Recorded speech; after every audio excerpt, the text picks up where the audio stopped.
Je ne crois pas que l'on soigne une âme blessée en lui demandant de détourner les yeux.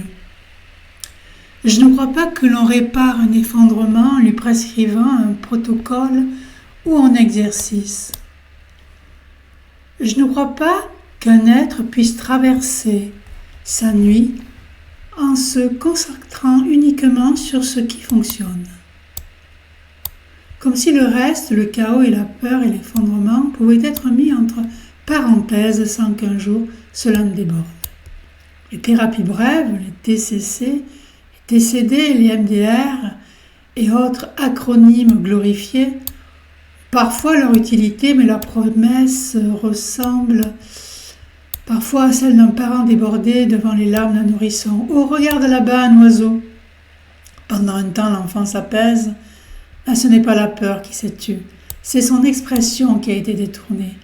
Et dans ces pratiques où l'on apprend à nommer ses pensées dysfonctionnelles, à mesurer l'intensité d'une émotion sur une échelle ou à désensibiliser le trauma par le mouvement d'un doigt, je vois parfois une anesthésie bien ordonnée du sujet et une disqualification de ce qui a été le plus vivant chez lui, c'est-à-dire sa conflictualité interne. Je ne crois pas qu'on grandisse en apprenant à fonctionner malgré tout. Je crois qu'on se transforme en osant traverser ce qui nous rature, en accueillant le chaos comme terre de naissance, et non pas comme parasite de la performance.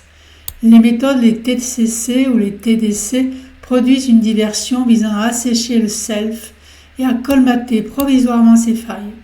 Il est encore trop tôt dans ce siècle pour dire et évaluer telle thérapie superficielle, mais il est tout autant irresponsable de laisser le temps nous le dire.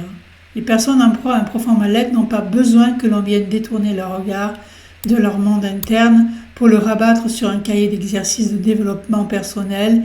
Elles ont besoin d'être entendues et comprises au plus profond de ce qu'elles perçoivent d'elles-mêmes et qui constitue la source même de leur crise.